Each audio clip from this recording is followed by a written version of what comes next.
Assalamu alaikum. Tumsifu Yesu Kristo. Bwana wetu Yesu Kristo asifiwe. Asanteni sana kwa wakati mwingine mmeungana na mimi, na leo nilikuwa nimesema nitazungumza kidogo kuhusu sekta ya afya, na nikasema kiacha maneno ya utangulizi nitayasema, lakini sekta ya afya ni jambo muhimu sana kwenye nchi yetu.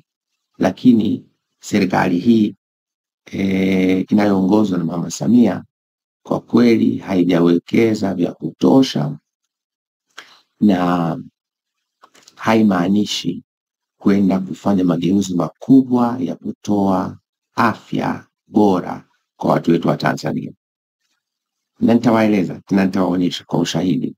Kwa hiyo hata kwenye kipindi hiki ambacho sisi tunaendelea kusisitiza tusiende kwenye uchaguzi mpaka tujenge muafaka wa kitaifa, tuzungumze, tuondoe tofauti zetu, tukubaliane mambo ya msingi kabla ya kwenda kwenye uchaguzi.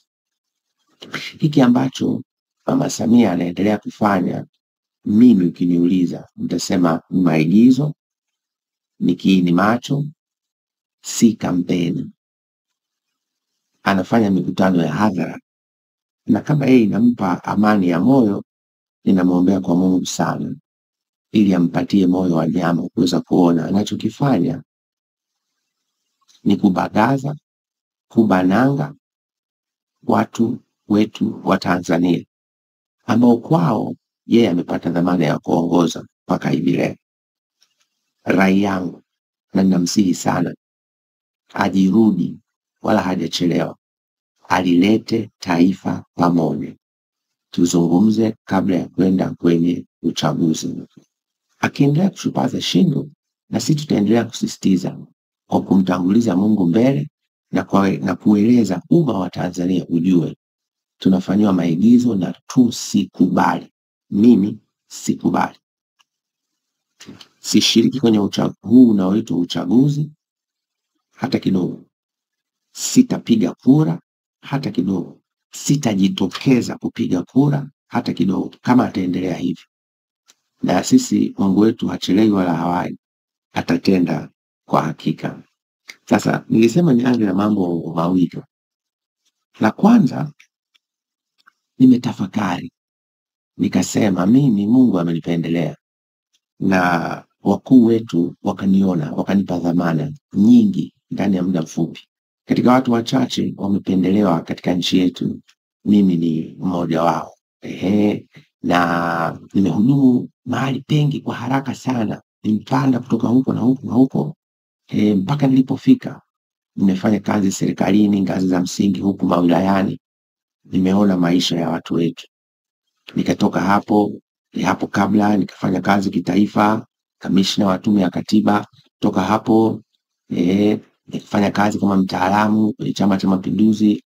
Kutoka hapo nikafanya kazi kama kiongozi ndani ya Chama cha Mapinduzi, sehemu ya viongozi waandamizi kabisa wa Chama cha Mapinduzi. Mjumbe wa halmashauri kuu ya taifa, mjumbe wa kamati kuu ya halmashauri kuu ya taifa, mwenye dhamana mahususi, substantive position, mkuu wa idara ya itikadi na uenezi. Na tukafanya mambo mengi. Hapo kwenye uchaguzi mkuu mimi ndio nilikuwa campaign komisa wa Chama cha Mapinduzi kwa mgombea urais wa CCM wakati ule. Baada ya hapo nimepata heshima, na mshukuru Mungu na wale wenye dhamana katika mamlaka. Nimekuwa mbunge wa bunge la Jamhuri ya Muungano wa Tanzania. Nimehudumu pale kwa zaidi ya mwaka mmoja.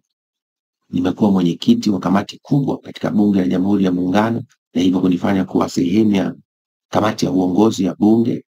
Na baadaye nimerudi tena serikalini kama wakilishi wa nchi yetu, watu wake na rais wetu, balozi na mkuu wa kituo katika nchi ya Kiafrika moja, na baadaye katika wanasema magharibi, Kiingereza wanasema Western Hemisphere, nikiwakilisha nchi yetu katika kituo cha Havana, Cuba, lakini pia nikiwakilisha katika na kusimamia diplomasia ya nchi yetu katika nchi 20 za ukanda wa Karibe Amerika ya Kati, Colombia, Guyana na Venezuela.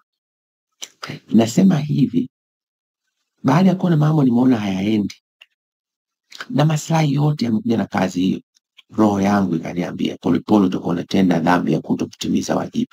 Mambo unajua hayaendi, umefanya kazi kwa miaka 4 ukisisitiza na kusisitiza na hawachukui hatua. Acha kuwa huru, sema ukweli huu na Mungu atakubariki. Nimefanya hivi. Sasa baada ya kufanya hivi, nikaona moto naishi kama digidigi, unielewa?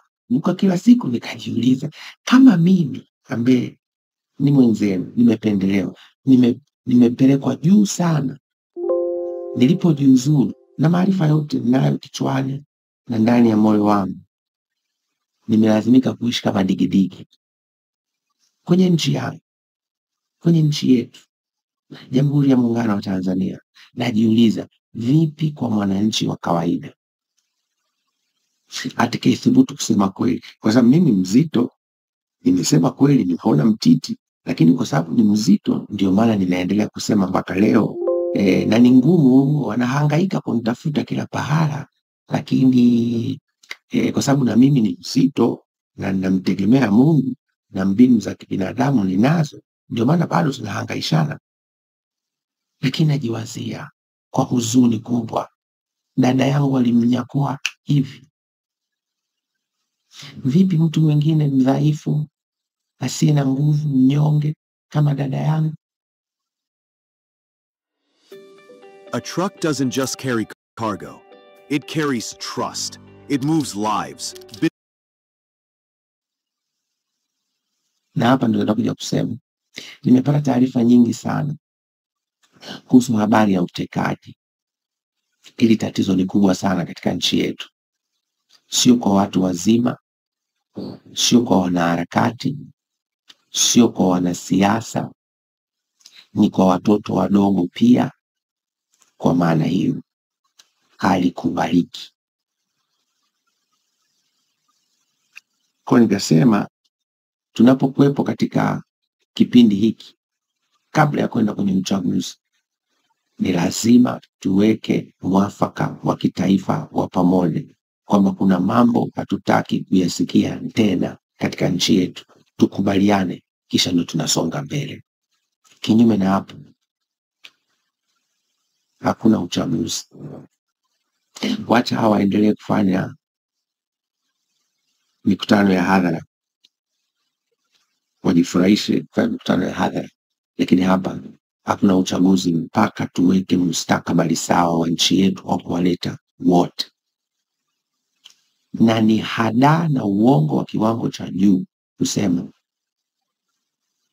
tutafanya maridhiano baada ya uchaguzi. Hiyo ni hadaa, msikubali.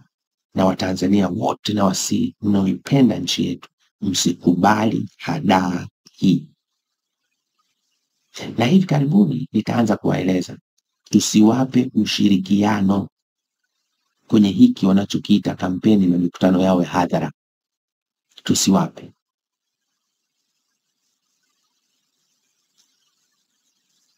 Tanzania ni muhimu sana kuliko hizi sarakasi wanazoendelea kufanya.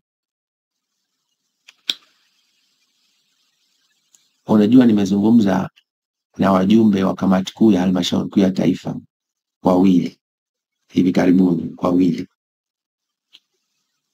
na wajumbe wa halmashauri kuu 3, watu wema, na wamenisihi polepole, sisi tunaunga mkono hichi kinachoendelea.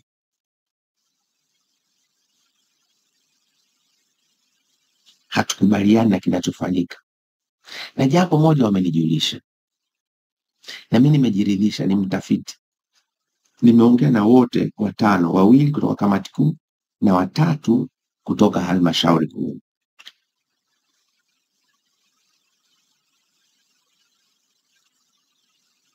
Na mmoja ni mgombea ubunge.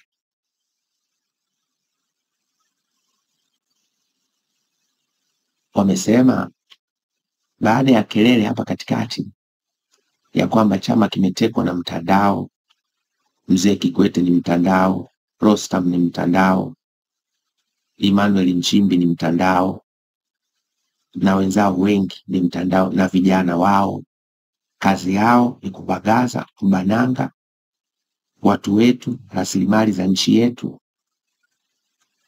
bila huruma, na kutindinganya kila aina ya sheria na utaratibu unaolinda na kutetea maslahi mapana ya Jamhuri ya Muungano wa Tanzania. Kidogo Mama Samia akashtuka. Ule mkutano waliouitisha ule mkutano wa online ilikuwa kioja kingine, lakini ule mkutano kimsingi ilikuwa wanakwenda kumtoa mgombea mwenza. Lakini unajua mgombea mwenza ni mtu mjanja. Ndio maana hata siku ile Kikwete pale Kawe alisema Nchimbi anajua, wakamkaba Mama Samia huku na huku, akaogopa na wakamtisha kwamba mama, kama unachomoa betri na sisi tunachomoa taa. Mama akayumba. Kwa matokeo yake wakasema tu sijui wanabadilisha utaratibu wa uchaguzi, lakini baada ya kuwa ameshindwa kusimamia uongozi. Siku moja, na mtanisamea wazee wangu, leo nitakuwa nawataja sio kwa dhambi, na msisite, msiogope kuto kuniambia habari zenu tena, kwa sababu baada ya hapa sitahitaji habari zenu tena, itakuwa imetosha. Siku moja Mzee Kinana na Mzee Butiku wanazungumza. Mzee Butiku anamuuliza Mzee Kinana, hivi nini hamuoni kuna tatizo kwenye nchi yetu? Mzee Kinana wakati huo makamu wa mwenyekiti anasema nasikia. Mzee Butiku anamuuliza shida ipo au haipo? Mzee Kinana anajibu shida ipo. Mzee Butiku anamuuliza shida ni nini? Mzee Kinana anajibu shida uongozi.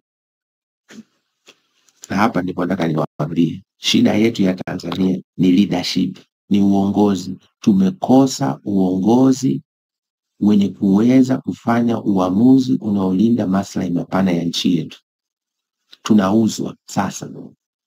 Kwa nini? Kwa sababu rais na mwenyekiti wa CCM ameshindwa kuwa imara, bold enough kusimamia maslahi ya nchi na ya Chama cha Mapinduzi. Mimi naendelea kumtia moyo, usiogope. Ukifanya uamuzi sahihi, kwanza ndani ya chama, staafu kwa heshima. Staafu kwa heshima, tutakuheshimu. Usilazimishe. Weka mchakato kwa mamlaka uliopewa. Itisha hata bunge. Huu uchaguzi unasimama, utasimama. Bunge likiitwa utasimama. Tuna hali mbaya, tumegawika. Tutarekebisha sheria, tutakwenda kwenye uchaguzi tukiwa wamoja. Lakini ukishupaza shingo, na sisi tunamlilia Mungu wa mbinguni, lakini zaidi ya yote hatutakusahau. Na mimi nakuhakikishia tunakusanya ushahidi. Ushahidi ambao tunakutana nao ni mzito. Mama Samia utaingia kwenye rekodi ya kuwa rais wa mwanzo kabisa na mtangulizi wako na mzee alikuwepo. Yaani mtakuwa marais wawili wa staafu, mtaingia kwenye historia, mtafungwa. Wako wengine wenu watanyongwa. Shika maneno yangu. Puuza, sawa. Siku itakapofika nasema yule jamaa alisema. Wako watataifishiwa mali, tafilisiwa, tafungwa, tapigwa fine kwa mujibu wa sheria. Na sio mbali, una nafasi ya kuliepuka hilo na kustaafu kwa heshima. Lakini ukisipata shingo, sisi tutamlilia Mungu, na hivi muda si mrefu. Kwa sisi tuna smile, wewe familia yako, wasaidizi wako, wale ulishirikiana nao kwenye huduma na dhulma, itakuwa zamu yenu kusaga meno ili kuweka heshima ya nchi yetu ya Tanzania.